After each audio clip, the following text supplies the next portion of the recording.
store. 3 weeks ago, I discovered my own mother excluded me from her 60th birthday party happening that weekend. The worst part? I had already given $700 to my sister Amber, who asked to help with Mom's special birthday dinner. I didn't scream. I didn't break down. Instead, I called the jewelry store and canceled the $4,200 diamond necklace order that hadn't shipped yet. When my mom called crying after Amber told her about the gift that wouldn't arrive, I simply watched the phone ring until it stopped. Since then, the only present she's been getting is silence. Where are you watching from today? Drop your location in the comments below and hit that like and subscribe button if you've ever felt betrayed by your own family. You'll definitely want to stick around for what happened next. To understand how we got here, we need to go back in time. I grew up in a family of 4 in suburban Chicago. My parents, me, and my younger sister Amber. From early on, there was a clear double standard in our house. While I had to work at 16 to buy my own car, my sister got a brand new one at 17. When I needed help with college, I heard that paying my own loans would build character. Amber? My parents paid every cent of her Yale education. Don't get me wrong, I love my family. For years, I told myself it was just my perception, that maybe I was being oversensitive. After all, I was the first to leave home, the first to have a stable job, the strong one, who didn't need as much help. I kept showing up to every birthday, every holiday, every family emergency, always bringing gifts and offering unconditional emotional support. From ages 22 to 34, I sent roughly $30,000 to help my parents with various needs, from medical bills to financing the car my mom currently drives, which I purchased last year when her old one finally broke down. Meanwhile, Amber, now a corporate attorney making 6 figures annually, rarely contributed financially but was always the perfect daughter in their eyes. The pattern was clear, but I refused to see it. You're just imagining things, I'd tell myself while watching my parents fawn over Amber's minor accomplishments while barely acknowledging my promotion. They love us equally, I'd repeat as I wrote another check to help with their expenses while Amber bought herself a luxury vacation. Family is everything, I'd whisper as I drove 2 hours each way to help them with household repairs while Amber was too busy to call. Last Christmas, I spent 3 weeks planning the perfect family dinner. I cooked for days, decorated the house, bought thoughtful gifts for everyone. 15 minutes before dinner, Amber called to say she couldn't make it. Some last-minute work thing. My parents immediately suggested we reschedule. Not just dinner, the entire Christmas celebration. We can't have Christmas without the whole family, my mother said, already removing her coat. I stood there, surrounded by cooling food and perfectly wrapped presents, realizing I wasn't considered the whole family. Still, I smiled and agreed. What else could I do? 2 months later, my father needed emergency dental surgery. The bill came to $3,200. Guess who they called? Who? Not their high-earning lawyer daughter. Me, the reliable one, the emotional ATM. Of course I'll help, I said, transferring the money immediately. My husband James watched this cycle repeat for years. When will you realize they're using you? He asked gently one night after I'd spent hours on the phone talking my mother through using her new smartphone, the one I had bought her for her birthday. They're not using me, I insisted. That's what family does. We help each other. But deep down, I was beginning to wonder if the help only flowed in one direction. Even with this history, I continued trying to earn their love and approval. 2 years ago, when my mom was diagnosed with arthritis, I started visiting every Sunday without fail. I brought home-cooked meals, cleaned their house, and began transferring $450 monthly to help with her medications. I sent the money directly to her account at the beginning of each month. My husband, James, frequently questioned why I kept trying so hard for people who didn't reciprocate. They're my family, I always responded. What else am I supposed to do? But honestly, James's questions had started resonating with me in recent months. Small incidents were piling up. For each of my mother's birthdays, I tried harder. Last year, I saved for months to take her to a luxury spa for a weekend getaway. She canceled at the last minute because Amber invited her to lunch. A 2-hour lunch replaced our planned weekend. You understand, dear, my mother explained. I don't see Amber as much as I see you. I swallowed the rejection as I always did, and we rescheduled, though it never happened. The day after that canceled spa trip, I sat in my car outside their house for 20 minutes, trying to compose myself before going in for my usual Sunday visit. My phone dinged with a notification. Amber had posted photos of her lunch with Mom. They were laughing, champagne glasses raised in a toast. "Best mom ever," read the caption. I wiped away a tear and fixed my makeup. Then I plastered on a smile and walked in with groceries and homemade soup. "Emily, you're late today," my mom remarked, not getting up from her favorite chair. "Sorry, traffic was bad," I lied, unpacking the groceries I'd brought. Did you remember the special cream cheese I like? She asked. I had. I always did. That evening when I got home, James took one look at my face and opened his arms. I collapsed into them, finally letting the tears flow. She didn't even thank me, I whispered. Not for the groceries, not for cleaning their bathroom, not for anything. Maybe it's time to set some boundaries, he suggested. I nodded but didn't commit. Setting boundaries meant confrontation, and confrontation meant potential rejection. The thought terrified me more than the slow drain on my emotional and financial resources. So I continued the Sunday visits, continued the monthly transfers, continued pretending that someday, if I just gave enough, did enough, was enough, they would finally see me. 2 months ago, I overheard my mother on the phone with her friend. It's so nice having Emily visit. She's such a help with the housework and groceries. Amber's too busy with her important job to do those things. Just a help with the housework. That's all I was to her. That night, I talked to James about cutting back on my visits, maybe every other Sunday instead of weekly. But when Sunday came, guilt pulled me back to their doorstep, arms loaded with groceries and freshly baked bread. Boundaries are for people who don't love their families, my mother once said when I tried to explain why I couldn't come over on a Wednesday night after working a 12-hour day. I believed her. But slowly, that belief was cracking. If you've ever been taken for granted by the people who should value you most, give this video a like. Trust me, what comes next will make your jaw drop. 3 weeks ago, during my Sunday visit, I noticed my parents were evasive about plans for Mom's upcoming 60th birthday the following weekend. When I directly asked how I could help with preparations, my mother smiled tensely and said, "Oh, we're not doing anything special. Maybe just a quiet family dinner." The next day at work, I received an accidental email from my Aunt Susan. "I'm so excited for your mom's surprise 60th birthday party next Saturday. Amber is organizing everything beautifully. See you there." The email clearly wasn't meant for me, as it was sent to a guest list from which my name was notably absent. I froze.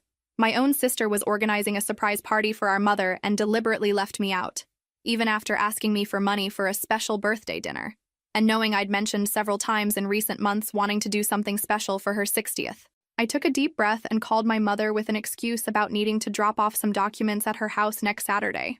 "Oh, honey, Saturday isn't good. I'll be busy all day." My heart sank. Something special? There was a pause. "No, just commitments. We can see each other Sunday as usual." I hung up, feeling a knot in my stomach. It was time to stop fooling myself. My hands trembled as I set my phone down on my desk. The office around me continued its normal buzz, but I felt like I'd stepped into an alternate reality. How could they exclude me from something so significant? After all I'd done, all I'd given, not just money, but time, attention, care. "Emily, are you okay?" My coworker Diane was staring at me with concern. "Yes, I'm..." The lie died on my lips. "Actually, no. I just found out my family is having a party without me." Saying it out loud made it real, made it hurt more. "That can't be right," Diane said, pulling her chair closer. "There must be some misunderstanding." I showed her the email, watched her expression change from disbelief to anger on my behalf. "This is deliberate," she said finally. "And you mentioned giving your sister money for this?" I nodded, unable to speak. "Emily, I've listened to you talk about your family for years. This isn't the first time they've hurt you?" She was right. There was the time my parents skipped my graduate school graduation because Amber had a minor cold. The Christmas they gave her a car and me a sweater. The countless times they called for financial help without a word of gratitude. "I've been so blind," I whispered. "Not blind," Diane corrected. "Just hopeful. There's a difference." That afternoon, I couldn't concentrate on work. I kept checking my phone, half expecting an explanation, an apology, an invitation. Nothing came. That evening, I made a decision. I'd verify if this was really happening, if I was truly being excluded. I needed to be absolutely certain before taking any action. I stepped outside the building and called my father. "Dad, I was thinking about Mom's birthday this weekend. What time should I come over?" "Oh," he sounded startled. "We're not doing anything special, just a quiet day." Another lie. "Are you sure? No celebration for turning 60? "Well," he hesitated, "maybe a small dinner with just the 4 of us on Sunday. You know your mother doesn't like big fuss." I swallowed hard. "Right. See you Sunday then." I hung up and stared at the setting sun. Something inside me that had been bending for years finally broke. I decided to check Amber's Instagram, and there it was. She was posting stories while buying decorations for a party. Preparations underway for the best 60th birthday. Topper family is everything. Family is everything. Except me, apparently. I tried calling Amber immediately. She didn't answer. I sent a direct message. "Saw your Instagram. Why am I learning about Mom's party through Aunt Susan? Why did you ask me for money for something I wasn't even invited to? She read it and didn't respond. I drove to my best friend Lauren's house without even realizing how I got there. When she opened the door, one look at my face was enough. "What happened?" she asked, pulling me inside. I explained everything, showing her the email and Instagram posts. "And the worst part," I added, "is that I already gave Amber $700 2 weeks ago when she asked for money, saying it was for a special birthday dinner for Mom. I never imagined I wouldn't be invited to that dinner." "Emily," Lauren said, holding my hands, "this isn't normal. It's not just rude or careless. It's cruel, and you don't deserve it." It was the first time someone had validated what I'd been feeling for years, that it wasn't just my imagination, that I wasn't overreacting. Lauren guided me to her couch and put a cup of tea in my hands. I stared into it, watching the steam rise. "I knew things weren't right," I whispered. "I've known for years, but I kept hoping if I just tried harder, gave more." "You can't earn love that should be freely given," Lauren said. "And you've been trying so hard for so long." She was right. I'd been working overtime at a job with no paycheck, the job of being the perfect daughter to parents who would never see me that way. "What hurts most," I continued, "is that they're all lying to me. Mom, Dad, Amber. They're coordinating their stories to keep me in the dark, like I'm not even worth the truth." "What are you going to do?" Lauren asked. I took a deep breath. "I don't know yet, but I can't keep doing this." That night, I scrolled through years of photos on my phone, holidays where I'd traveled miles to be with them while Amber showed up late or not at all. My parents beaming beside Amber in her graduation gown, while my own graduation photos showed them checking their watches. Birthday celebrations where my carefully chosen gifts for them sat unopened while Amber's hastily purchased gift cards were exclaimed over. The pattern was undeniable and heartbreaking. I called the jewelry store where I'd ordered my mother's gift, a stunning diamond necklace that cost nearly 3 months of my salary. The customer service representative confirmed it hadn't shipped yet. "Would you like to add a note to the package?" she asked. "Actually," I said, my voice steady, "I'd like to cancel the order." There was a pause. "Are you sure? This is quite an exquisite piece." "I'm sure the recipient isn't who I thought she was." After hanging up, I sat on my bed feeling lighter than I had in years. The decision to cancel the necklace wasn't about revenge. It was about finally acknowledging reality. I couldn't buy my mother's love no matter how many carats I offered. James found me there, staring at my phone. "Amber's posting more pictures of party preparations," I told him. "Everyone's been invited except me." He sat beside me, his presence steady and comforting. "What do you need right now?" he asked simply. "I need to stop pretending," I answered, "and I need to decide what happens next." I spent the night on Lauren's couch, staring at the ceiling. Thoughts and memories swirled in my mind. All the times I was sidelined, all the excuses I made to defend my family. One moment returned with painful clarity, my high school graduation when I won the top student award. While other families took photos and celebrated, my parents seemed impatient. Later, I discovered why. They'd scheduled a celebration dinner for Amber's debate team admission on the same day. My greater achievement was overshadowed by what wasn't even a major accomplishment for Amber. This pattern continued through adulthood. Whenever I had success, attention quickly shifted to whatever Amber was doing. The next morning, with just 2 days until the party, I made a decision I'd been postponing for years. I would no longer be my family's emotional and financial ATM. No more. First, I called the pharmacy where my mother bought her arthritis medications. I explained the situation and prepaid for 3 months of medication. I wanted to set boundaries, not harm her health. Then, I notified the pharmacy manager I wouldn't be renewing after this period. Next, I called the luxury jewelry store where I'd ordered the birthday gift, a diamond necklace that cost almost 3 months of my salary. Fortunately, the order hadn't been processed for shipping, and I could cancel it with just a small fee. "Is it for your mother?" asked the attendant kindly. "It was," I replied. Finally, I tried calling Amber again. This time, she answered. "Why didn't you invite me to Mom's party?" I asked directly. There was a pause. "I thought you'd be busy." "Amber, you literally asked me for money to help with the party without inviting me." "It wasn't like that," she responded defensively. "You're overreacting, as always." I realized there wouldn't be an honest conversation. Whatever, just know I canceled the gift I was going to give her. "What gift?" Amber asked, her voice changing. "The diamond necklace I ordered a month ago." The silence on the other end of the line said everything. I sat at my kitchen table after hanging up, my heart racing. This was the first time I'd ever directly confronted the situation. For years, I'd swallowed my hurt, made excuses, pretended everything was fine. Now I'd crossed a line that couldn't be uncrossed. And strangely, it felt right. James came home from work and found me still sitting there, staring at nothing. I canceled the necklace, I told him. And I told Amber I knew about the party. He sat across from me, concern in his eyes. How do you feel? Terrified, relieved, angry, free. All these emotions swirled inside me like a storm. I've spent my entire adult life trying to buy their love, James. Thousands of dollars, countless hours, endless emotional labor. And they couldn't even invite me to a birthday party. He reached across the table and took my hand. What happens now? I don't know exactly, but I know what's not happening. I'm not showing up Sunday pretending everything's fine. I'm not transferring money next month. I'm not being their backup plan anymore. That evening, I wrote everything down. Every slight, every dismissal, every time I'd given and received nothing in return. It filled 5 pages. When I finished, I didn't feel vindictive or vengeful. I felt clear-eyed, maybe for the first time. I also made a list of what I wanted going forward. Not revenge, but respect. Not perfection, but fairness. Not constant access to my resources, but recognition of my value. The next morning, I woke up feeling different, lighter somehow, despite the heaviness of the situation. I looked at myself in the mirror and saw someone I hadn't seen in a long time. The real Emily, not the perfect daughter always striving for approval that never came. Hello again, I whispered to my reflection. I've missed you. In the days leading up to the party, no one from my family contacted me. Amber probably hadn't told anyone about our conversation. I decided not to show up unexpectedly or create a scene. Instead, I would use this time to reflect on what kind of relationship I wanted going forward. On Saturday, the day of the party, I turned off my phone and went with James for a weekend retreat. I needed space to think without the constant pressure of being available for my family. When we returned Sunday night and I turned my phone back on, there were dozens of notifications. James was by my side as I checked the messages. Apparently, the jewelry store had called my mother Saturday morning to confirm the cancellation, not realizing it was the day of the party.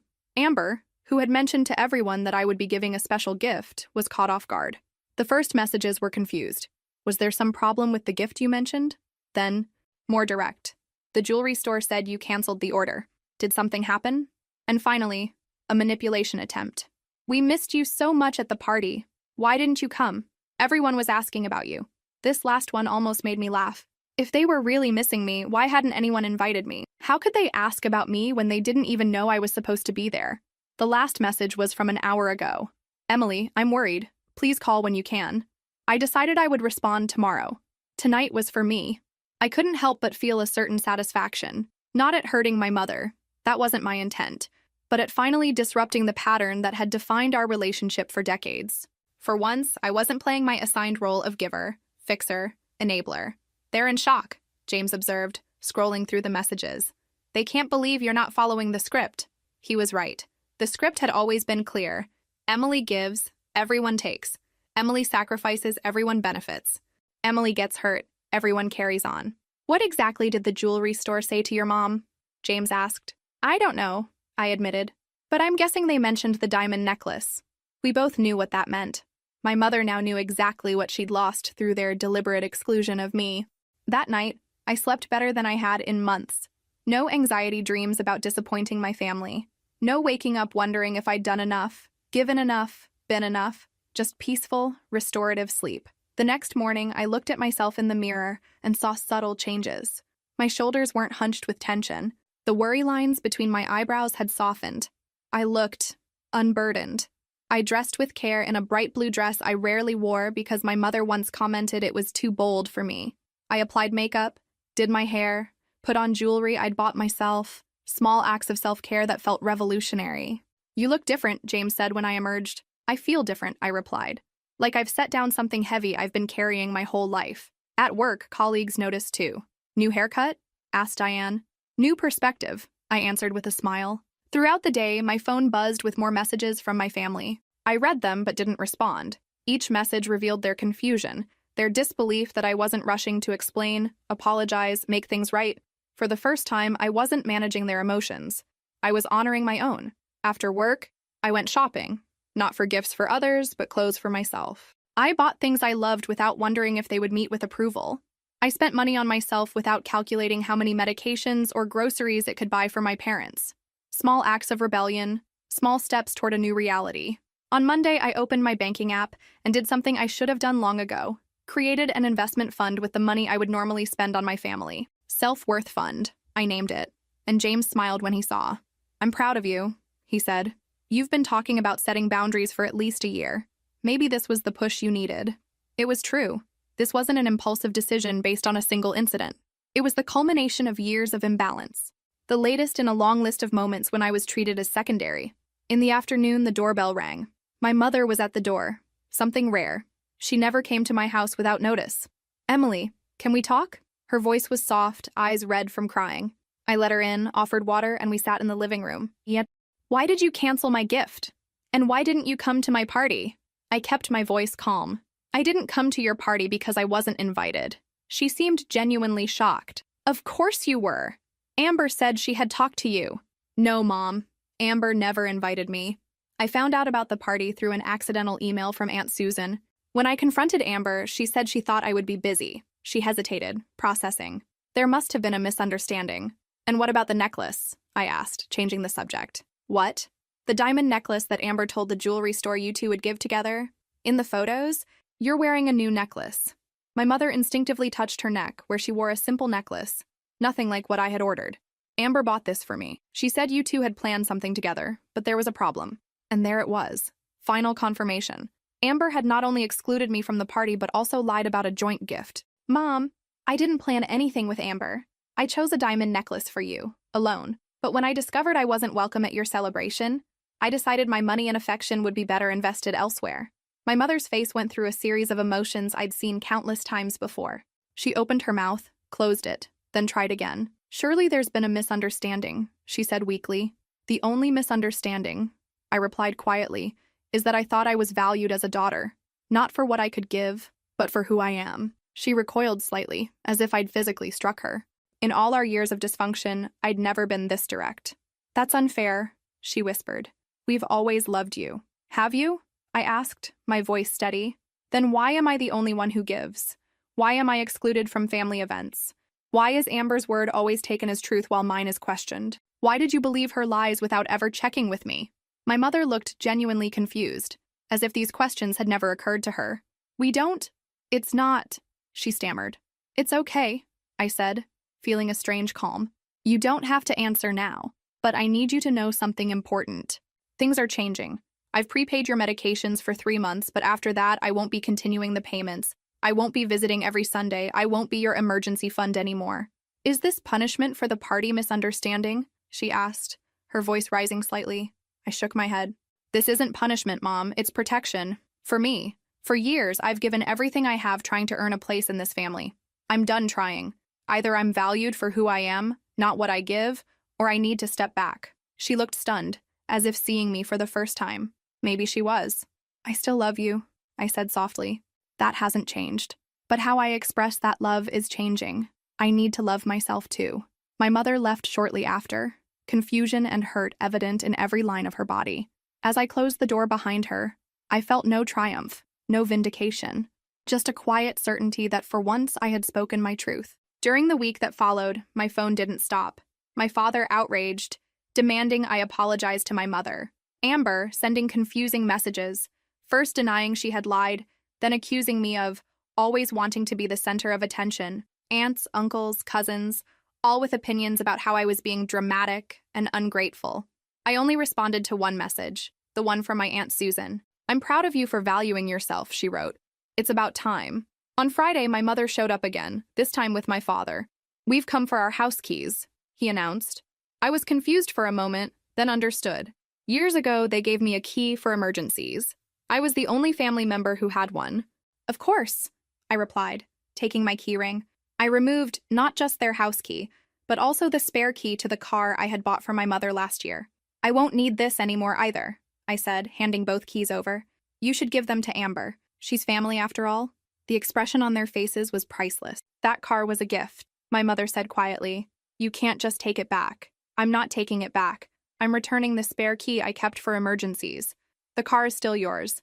Just like the love I feel for you is still real, even if it now comes with boundaries." My father's face reddened. "After everything we've done for you, what exactly have you done for me?" "Dad?" I interrupted, my voice still calm. "I paid my own way through college. I bought my own first car. I built my career without connections or help. I purchased the car Mom drives. I've paid for medications, home repairs, emergency bills." "We raised you," he sputtered. "Yes, you did. and I'm grateful for that. But parenting doesn't entitle you to a lifetime of financial support and emotional servitude. They looked at each other, clearly unprepared for this version of me, the one who spoke truth instead of swallowing it. "We should go," my mother said finally, pulling my father's arm. "Emily is clearly not herself today." "Actually," I replied, "I'm more myself than I've been in years." After they left, I sat on my couch feeling strangely peaceful. The confrontation I'd feared for so long had happened, and I'd survived. More than survived, I'd stood my ground. James came home and found me there, smiling. "They came for their keys," I told him. "I gave them back, plus the spare to Mom's car." "How did it go?" he asked, sitting beside me. "They're shocked, confused, angry. But for once, I didn't absorb all those emotions. I just let them feel what they feel." He put his arm around me. "That's huge, Em."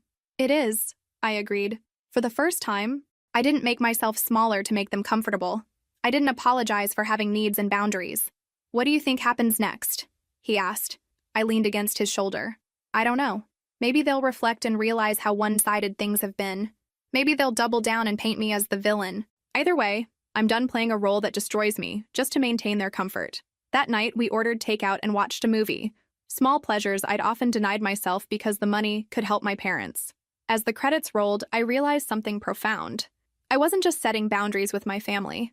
I was reclaiming parts of myself I'd surrendered long ago in the quest for their approval. A month passed.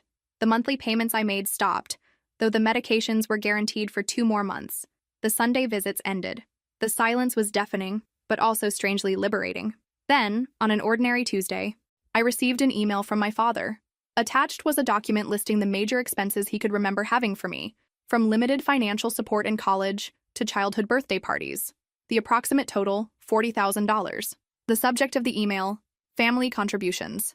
I showed James, who was horrified. They can't be serious, but they were. In the message, my father explained that since I had questioned their love, he wanted to show me how much they had invested in me over the years. It was the last desperate attempt to manipulate me, to make me feel guilty. A year ago, it would have worked. I would have cried, begged forgiveness, promised to help again. Instead, I created my own document, listing each significant contribution I'd made since I started working. The car, the medical bills, the home repairs, the weekly groceries. The approximate total, $55,000, not counting time and emotional support. I replied to the email with my own document. The subject, "Love isn't quantified, but since you insist." I didn't expect an immediate response, and I didn't get one. When I showed Lauren what my father had sent, she was speechless. "They billed you for raising you?" she finally asked. I don't even have words. "It's actually clarifying," I told her. "They see our relationship as transactional. They believe they're owed something for doing what parents are supposed to do." "And you?" she asked. "What do you see?" I thought about it. I see years of trying to earn love that should have been freely given. I see myself emptying my bank account and my heart, hoping to buy belonging. That evening, I sat on my patio watching the sunset. For the first time in my adult life, I wasn't anxiously checking my phone for messages from my family. I wasn't calculating what I could sacrifice to help them. I wasn't rehearsing explanations and apologies. I was just present, breathing, being. My phone rang. Amber. After a moment's hesitation, I answered. "Did you get Dad's email?" she asked without preamble. I did, and I responded. She was quiet for a moment. "He's furious." "I imagine he is. Truth often has that effect." "Emily," her voice softened, "this has gone on long enough. Just apologize and things can go back to normal." "That's the thing, Amber. I don't want things to go back to normal. Normal was me giving everything and receiving nothing. Normal was me being excluded from family events but expected to finance them. Normal was broken." She sighed dramatically. "You're being ridiculous. It was one party." "It wasn't just one party," I said quietly. "It was a pattern. A pattern I'm no longer participating in." After we hung up, I blocked her number. Not forever, but for now. I needed space to strengthen my resolve without constant attempts to pull me back into old patterns. That night, I dreamed of standing on a cliff edge, my family behind me, a vast unknown ahead. In the dream, I wasn't afraid. I stepped forward into the air and found I could fly. I woke with the sensation of freedom still tingling in my limbs. 6 months passed. The story of my transformation isn't one of revenge or vindication, but of quiet rebuilding. The money I previously spent on my family now went to my investment fund and weekly therapy. I realized years of manipulation and favoritism had distorted my view of love and relationships. Amber tried contacting me several times. In her last message, she finally admitted the truth. Yes, I lied about having invited you, she wrote. But I only did it because you always try to impress everyone with your expensive gifts and your perfection. Since we were children, you've always been the exemplary daughter. Perfect grades, stable career, happy marriage. Meanwhile, I'm divorced, in debt despite my salary, and always being compared to you. When Mom turned 60, I finally wanted to be the one giving something special, without you overshadowing everything. The message hit me unexpectedly. All those times I thought Amber was the favorite, she felt exactly as I did. Inadequate, competing for our parents' love. The difference was that she chose to manipulate, while I chose to sacrifice.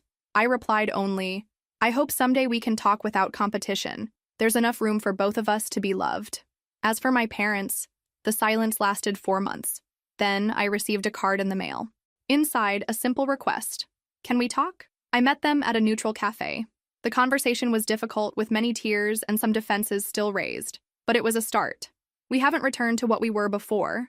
That relationship was unbalanced and unsustainable. Instead, we're slowly building something new, based on mutual respect and clear boundaries. I don't pay their bills anymore. I don't visit every Sunday. But when we see each other, it's because we all want to, not because I feel obligated. Over brunch last month, my mother asked about my investment fund. It's growing, I told her. I'm saving for a down payment on a rental property. That's wonderful, she said, and seemed to genuinely mean it. No comment about how I could be helping them instead. No guilt trip, just recognition of my goals. My father is taking longer to adjust. He still occasionally makes comments about how they're managing without my help. But even this is progress. They are managing. Their world didn't collapse when I stopped being their safety net.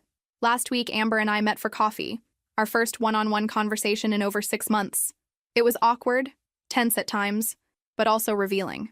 I always thought they loved you more, she admitted. You were the reliable one, the successful one. And I always thought they loved you more, I replied. You were the one they made sacrifices for, the one whose needs always came first. We looked at each other across the table, two women who had spent decades misreading the same situation, both feeling unloved, both reacting in different ways, her through manipulation, me through overgiving. Maybe, I suggested. They just didn't know how to love either of us properly. She nodded slowly. Maybe we didn't know how to love ourselves. It wasn't a perfect reconciliation. We have years of competition and hurt to work through. But it was an honest moment, perhaps our first. The diamond necklace refund? It funded my first solo trip to Europe. The photos are on my Instagram. The sparkle in my eyes is worth much more than any diamond. So if you're watching this and related to my story, I want you to know, setting boundaries isn't selfish. It's self-preservation. Sometimes silence is the most valuable gift you can give to yourself. Because in the end, the only relationship you can't escape is the one with yourself. Make sure it's a relationship of respect, of love, of truth. Where are you in your journey of setting boundaries? Drop a comment below if this story resonated with you, and subscribe for more authentic conversations about family dynamics. Remember, you don't have to set yourself on fire to keep others warm. 1 year after the birthday party incident, I received an invitation in the mail. Cream-colored envelope, formal cardstock inside. My mother's 61st birthday celebration. This time, my name was on the invitation. I stood in my kitchen, turning the card over in my hands, feeling strangely detached. A year ago, this would have meant everything. Validation, inclusion, proof that I mattered. Now, it felt like just an invitation. James found me still standing there. You don't have to go, he said gently. I know, I replied, and that knowledge made all the difference. I decided to attend, not out of obligation or hope for approval, but as an autonomous adult making a choice. I bought a modest but thoughtful gift, a first edition of her favorite book. Not a car, not a diamond necklace, just a meaningful present within reasonable boundaries. The party was smaller than last year's affair, just family and a few close friends. When I arrived, there was an awkward moment at the door. No one quite knew how to act around this new version of Emily, who didn't desperately seek approval. You came, my mother said, genuine surprise in her voice. I was invited, I replied simply. Throughout the evening, I noticed subtle changes. My father didn't ask for help with house repairs or hint about financial troubles. My mother didn't monopolize my attention with lists of needs and complaints. Amber still preened and performed, but I could now see it for what it was, her own version of the same desperation I'd once felt. When it came time for gifts, I handed over my carefully wrapped package without grand announcements or expectations. My mother opened it, her eyes widening in recognition. You remembered, she whispered, running her fingers over the book's worn cover. Of course, I said. I listen when you talk. Something passed between us then, a moment of genuine connection, untainted by manipulation or unmet expectations. Later, as I was helping clean up, by choice, not obligation, my father approached. "That investment fund," he said awkwardly. "How's it doing?" "Very well," I replied. "I'm looking at properties next month?" He nodded, seeming to struggle with what to say next. "I've been thinking about what you said, about transactions versus relationships." I waited, giving him space to continue. "Your mother and we didn't have good examples. My father kept score of every penny. Her parents used affection as currency." He looked down at the plate in his hands. "Maybe we've been doing the same without realizing it." It wasn't an apology, not exactly, but it was more self-awareness than I'd ever heard from him. "Awareness is the first step," I said. As I was leaving, my mother walked me to my car. "Next Sunday," she said hesitantly, "would you like to come for dinner?" "Not because you have to. Just, if you want to." I considered it. "I can't do every Sunday anymore. But perhaps once a month?" She nodded, accepting the boundary without argument. Another small victory. Driving home, I realized something profound. I no longer needed them to change to be okay. I'd changed. I'd built a life centered on self-respect rather than external validation. Their evolution, if it continued, was welcome but not necessary for my well-being. That night, I added another entry to the journal I'd been keeping throughout this journey. Today, I sat at a table with the people who hurt me most, and I felt neither the desperate need for their approval nor the burning desire to hurt them back. I just felt myself, present, whole. This is what healing looks like. Not perfect relationships, but perfect clarity about your own worth. The next morning, I received a text from Amber. "Can we talk?" "Really talk?" I responded with a time and place. The work of rebuilding, or perhaps building for the first time, healthy family relationships would be long and uncertain. Some days would be steps forward, others steps back. But for the first time, I was entering this process as an equal, not a supplicant desperate for scraps of affection. James noticed the change in me immediately when I told him about the party. "You're talking about them differently," he observed. "More objectively." He was right. I could now see my family as flawed people with their own wounds and patterns, not as gods with the power to determine my worth. "I'm finally seeing them clearly," I replied. "And myself, too." Today, 2 years after that fateful birthday party exclusion, my life has transformed completely. The self-worth fund grew into a down payment on my first investment property. My weekly therapy sessions have decreased to monthly check-ins. The emotional freedom I've found has translated to professional confidence. I received a promotion I wouldn't have even applied for in my previous people-pleasing life. My relationship with my family has found a new equilibrium. Not perfect, not always easy, but authentically ours. We see each other monthly for dinner, a frequency that feels supportive without being draining. I bring dessert or wine, not checks or credit cards. When financial topics arise, I change the subject. They've learned I'm no longer their safety net. Amber and I have developed something we never had before, an actual sisterhood, not a competition. We still have moments of tension and old patterns occasionally resurface, but we now have tools to recognize and redirect them. Last month, she called me before purchasing an expensive gift for our mother. "Is this about Mom or about proving something?" I asked gently. She was quiet for a moment. "Maybe a bit of both," she admitted. "Old habits." "Buy her something meaningful, not impressive," I suggested. "That's what actually matters."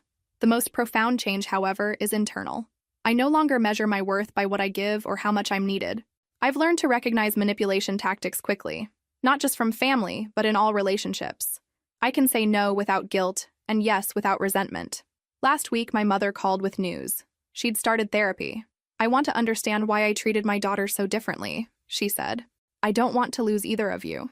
It was the most honest thing she'd ever said to me. My father is changing more slowly. Old patterns are deeply ingrained, but he no longer sends me itemized lists of expenses or expects financial contributions. Recently, when their water heater broke, they handled it themselves without calling me. A small but significant shift. The journey hasn't been linear. There have been painful conversations, temporary estrangements, tearful reconciliations. The difference is that I now engage from a place of strength, not desperation. To the person watching who recognizes themselves in my story, the reliable one, the emotional ATM, the perpetual giver seeking approval that never comes, I want you to know something important. You don't have to set yourself on fire to keep others warm. Your worth isn't measured by what you provide. And sometimes the most loving thing you can do, for yourself and others, is to stand firmly in your truth. The diamond necklace I never gave became a symbol of my transformation, With the refund, I not only traveled to Europe, but also bought myself a small gold pendant inscribed with the words, "I am enough." I wear it daily as a reminder that no external validation can replace self-respect. My relationship with James has deepened through this journey. He's seen me at my most vulnerable and my most powerful. Recently, he remarked that I laugh more easily now, take up more space, speak with more conviction. "You're not shrinking yourself anymore," he observed. He's right.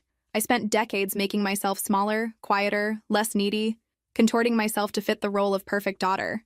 Now I stand tall in my authentic self. Last month, I started volunteering at a women's center, leading workshops on financial independence and healthy boundaries. Sharing my story has helped others recognize patterns in their own lives.